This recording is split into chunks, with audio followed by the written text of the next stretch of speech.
Hello दोस्तों, स्वागत है आपका मेरी एक नई कहानी में। दोस्तों, मैं एक टैक्सी ड्राइवर था। रात के करीब 2 बजे मैं रेलवे स्टेशन के बाहर खड़ा था। तभी एक लड़की छोटा सा बैग के लिए ठंड से कांपती हुई मेरे पास आई और बोली, भैया मुझे किसी होटल तक ले चलोगे? मैंने आसपास देखा। इतनी रात को वहाँ कोई टैक्सी नहीं थी और स्टेशन भी लगभग खाली हो चुका था।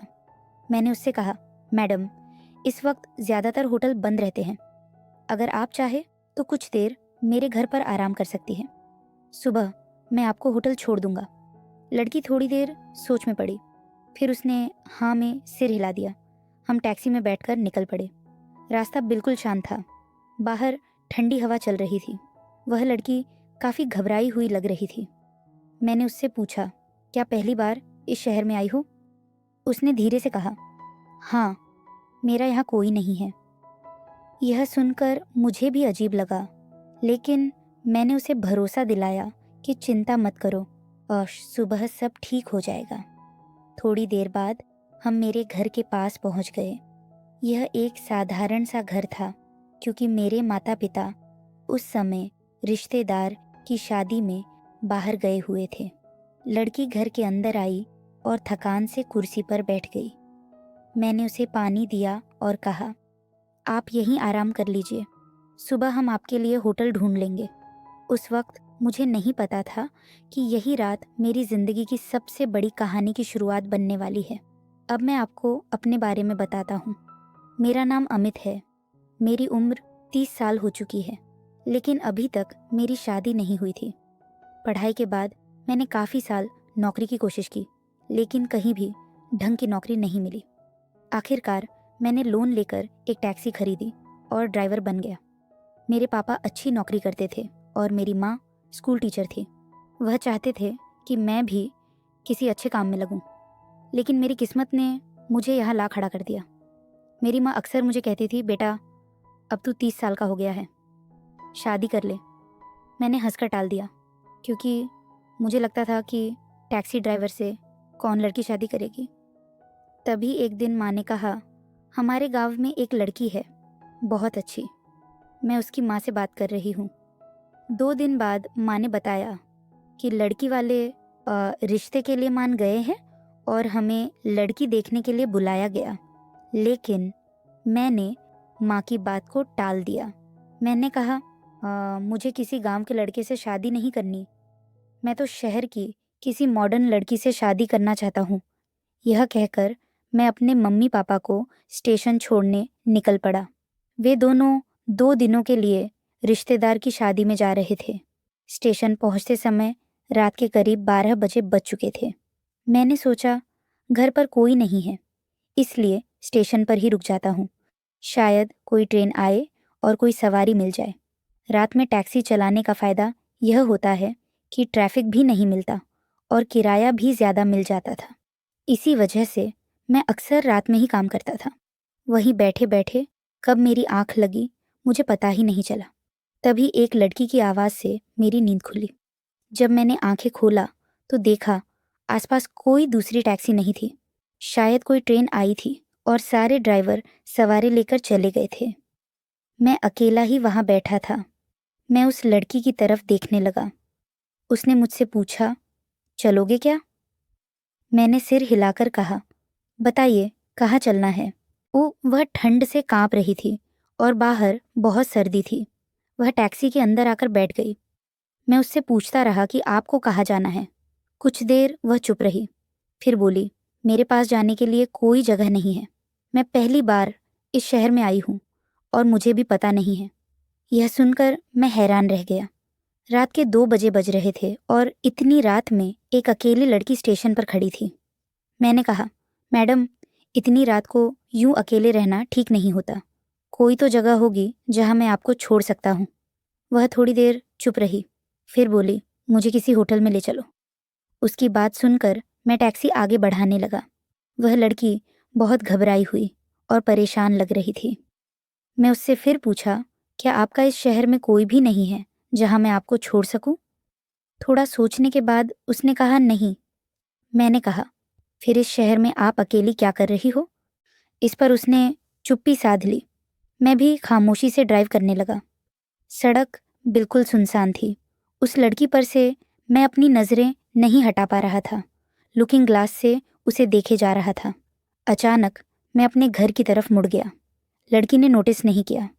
जब हम मेरे घर की गलियों में पहुंचे तो उसने पूछा, यह होटल है क्या? मैंने कहा, नहीं, यह होटल नहीं है, यह मेरा घर है। इतनी रात को होटल मिलना मुश्किल होगा। बाहर रुकना आपके लिए ठीक नहीं होगा। आप मेरे घर में कुछ घंटे आराम कर लीजिए। सुबह मैं आपको होटल छोड़ दूंगा। मेरी बात सुनकर वह सोच में पड़ गई। फिर बोली, ठीक है।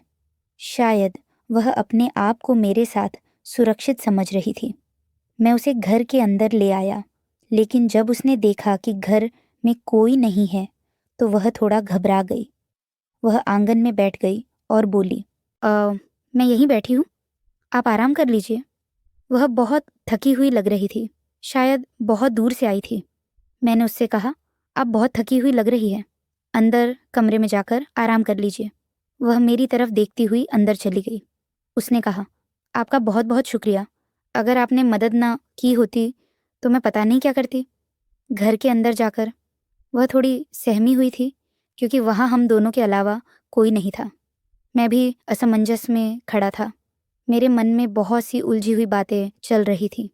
मैं उसके करीब गया, लेकिन फिर खुद को रोक लिया। उस वक्त मेरे अंदर एक अजीब सी बेचैनी थी। मैं खुद से लड़ रहा था कि मुझे गलत नहीं करना चाहिए। वह लड़की अकेली और परेशान थी। कुछ देर बाद वह बाहर आई और चुपचाप बैठ गई। रात काफ़ी बीत चुकी थी। सुबह के करीब 4 बजे बज रही थी। वह बहुत रो रही थी और बहुत डरी हुई थी। तब मुझे एहसास हुआ कि मुझसे बहुत बड़ी गलती हो सकती थी। मैं डर गया था कि कहीं कोई बड़ी मुसीबत ना हो जाए। इसी डर में मैंने फैसला किया कि इसे यहाँ से किसी सुरक्षित जगह पर छोड़ दूँ, ताकि कोई और परेशानी ना हो। मैंने उसे टैक्सी में बैठाया और शहर की तरफ चल पड़ा।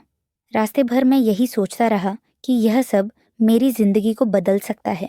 स्टेशन के पीछे मुझे एक सुनसान सी जगह दिखी।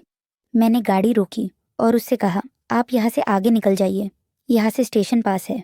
उस वक्त मैं सिर्फ अपने बारे में सोच रहा था और घबराहट में उस लड़की को उसके सामान के साथ वहाँ उतार कर गाड़ी लेकर तेज़ी से घर आ गया। उसके बाद मैं जाकर सो गया। लेकिन सुबह फ़ोन की घंटी से मेरी नींद खुली। माँ का कॉल था। उन्होंने कहा कि कुछ ज़रूरी बात हो गई, इसलिए हम जल्दी वापस आ रहे हैं। यह सुनकर मैं बहुत घबरा गया। मैंने कहा, माँ क्या हुआ? मैं पहले से ही बहुत परेशान हूँ, कहीं कुछ गड़बड़ तो नहीं हो गई? उन्होंने गंभीर आवाज़ में कहा, सो घर आकर बताती हूँ। यह सुनकर मेरा डर और बढ़ गया। मुझे लगा कहीं उस लड़की ने कोई शिकायत तो नहीं कर दी। थोड़ी देर बाद मैं उठा, कंबल ओढ़ा और मफलर से चेहरा ढककर साइकिल लेकर उसी जगह पहुंच गया जहां मैंने उस लड़की को छोड़ा था। वहां पहुंचकर देखा कि वहां उसका कोई निशान नहीं था। मैं और ज्यादा घबरा गया और सोचने लगा, वह आखिर गई कहाँ? वह मुझ पर भरोसा करके टैक्सी में बैठी थी और मैंने यह सब कर दिया। अगर मैं थोड़ा खुद पर काबू रखता तो यह सब ना होता। मैं साइकिल लेकर स्टेशन तक गया, लेकिन वह वहाँ भी नहीं मिली। फिर मैं घर लौट आया और बहुत बेचैन हो गया। धीरे धीरे मेरे अंदर पछतावा होने लगा। मैं खुद से गुस्सा कर रहा था। सोच रहा था, अगर मेरी बहन के साथ कोई ऐसा करता तो मुझे कैसा लगता। दिन भर मैं ऐसी सोच में डूबा रहा। शाम होते ही मेरी माँ घर आ गई।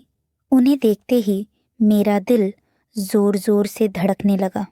मुझे लगा उन्हें सब पता चल गया होगा। माँ ने मुझसे पूछा, क्या बात है, तुम इतने परेशान क्यों हो? मैंने कहा, मेरी तबीयत ठीक नहीं है। माँ ने कहा, रात को ऐसा क्या हुआ बेटा? यह सुनकर मेरा डर और बढ़ गया। मैं चुप ही रहा। तब माँ ने कहा, मैंने तुम्हारी शादी तय कर दी है और 10 दिनों के अंदर तुम्हारी शादी होगी। यह सुनते ही मेरे पैरों तले जमीन खिसक गई। मैंने कहा, माँ, यह क्या कह रही हो? उन्होंने कहा, तुम्हारे लिए यही सही रहेगा। आज से ही मैं शादी की तैयारी शुरू कर दूंगी। मेरी माँ की बातों पर मुझे ऐसा लगने लगा कि उन्हें मुझ पर शक हो गया है। शायद वह सोच रही थी कि मैं गलत रास्ते पर जा रहा हूँ, इसीलिए मेरे लिए शादी का फैसला कर लिया। उन्होंने मुझसे सीधे कुछ नहीं कहा, लेकिन शादी की जल्दी देखकर मुझे समझ आ गया कि वह मुझे सही रास्ते पर लाना चाहते हैं। मैं भी उनसे अपनी गलती के बारे में कुछ नहीं कह पाया। जिस लड़की से मेरी शादी तय हुई थी, उसकी मैंने शक्ल तक नहीं देखी थी। बस इतना पता था कि उसका नाम उर्मिला है और वह मेरी माँ की जान पहचान में से है। लेकिन मेरा मन बार बार उसी स्टेशन वाली लड़की के बारे में सोच रहा था। मैं चाहता था कि वह मुझे एक बार मिल जाए ताकि मैं उसे माफ़ी मांग सकूं और उसे शादी कर सकूं। मैंने उसे ढूंढने के लिए अपनी ड्यूटी बढ़ा दी। हर जगह उसी को तलाश करता रहा, लेकिन वह कहीं नहीं मिली। मुझे लगा शायद वह शहर छोड़कर चली गई। मैं ऊपर वाले से रोज़ यही दुआ करता था कि वह एक बार मुझे मिल जाए। इसी बीच शादी का दिन आ गया। हम बारात लेकर घर निकले। काफ़ी दूर का सफ़र था। बस से शादी की जगह पहुंचे। पंडित जी मंत्र पढ़ रहे थे। कन्यादान के बाद मैंने उसकी मांग में सिंदूर भरा। दुल्हन ने घूंघट कर रखा था और मैंने उसकी शक्ल भी नहीं देखी थी। मैं मन ही मन सोच रहा था कि यह गांव की लड़की है। क्या मैं इसे कभी प्यार कर पाऊंगा? मैं यही सोच रहा था। वैसे भी कहीं ना कहीं स्टेशन वाली लड़की को मैं अपना दिल दे चुका था। इस गांव की सीधी साधी लड़की को मैं अपनी पत्नी के रूप में स्वीकार नहीं कर पा रहा था। दुल्हन को लेकर हम घर आ चुके थे और मैं सुहागरात के कमरे में पहुंचा। मेरा दिल बहुत भारी था। मैं उसके पास गया। मेरी पत्नी दुल्हन बनकर बैठी थी। मैंने उससे कहा, देखो, मैं भी तुम्हें अपना दिल नहीं दे सकता। मैं एक बहुत बड़ा गलती कर चुका हूँ। मैंने एक लड़की के साथ बहुत गलत किया था। बाद में मुझे एहसास हुआ कि यह मेरी भूल थी। मैंने उसे बहुत ढूंढा था। उसके पैर पकड़कर माफ़ी मांगना चाहता था। उसे शादी करना चाहता था। लेकिन मेरी माँ ने मेरी गलती का अंदाज़ा हो गया था, इसीलिए उन्होंने मेरी शादी तुमसे करवा दी। लेकिन मैं भी तुम्हें वह प्यार नहीं दे सकता। मुझे माफ़ कर देना। इतना कहकर मैं कमरे से बाहर जाने लगा। तभी उस लड़की ने मेरा हाथ पकड़ लिया। उसने कहा, आप जैसे भी हो, मुझे आप अच्छे लगते हो। इंसान, आज से गलतियां हो जाती हैं। मैं दुआ करूंगी कि आपको वह लड़की मिल जाए और वह आपको माफ़ कर दे। इतना कहकर उसने अपना घूंघट हटा दिया। मैं उसकी तरफ देखना नहीं चाहता था, लेकिन उसके शब्दों ने मुझे रोक लिया। जैसे ही मैंने नज़र उठाई, मेरे पैरों तले ज़मीन निकल गई। मेरी पत्नी उर्मिला वही स्टेशन वाली लड़की थी। मैं बिल्कुल हैरान रह गया। उसने कहा, उस रात मैं आपसे मिलने ही आई थी। मैं ही वह गांव वाली लड़की हूँ जिसका रिश्ता आपने पहले ठुकरा दिया था। आपकी माँ चाहती थी कि मैं आपका दिल जीतूं, इसलिए उन्होंने मुझे उस रात बुलाया था। मुझे आपके पते पर जाना था, लेकिन आप मुझे टैक्सी में मिल गए। मुझे कभी अंदाज़ा नहीं था कि सब कुछ ऐसा हो जाएगा। अगले दिन मैंने अपनी आपकी माँ को सब कुछ बताया और उन्होंने हमारी शादी तय कर दी। मुझे नहीं पता था कि आप अंदर से इतना पछता रहे हैं। यह सुनकर मेरी आंखों से आंसू आ गए। मैंने उसके सामने हाथ जोड़ दिए। मैंने कहा, ओह, मैंने इस शहर की हर जगह तुम्हें ढूंढा था। जब तुम नहीं मिली तो मैं बहुत डर गया था। अगर मिल जाती तो मैं तुमसे ही शादी करता। उस रात मैं खुद को संभाल नहीं पाया था। तुम्हें देखकर मेरी समझ काम नहीं कर रही थी।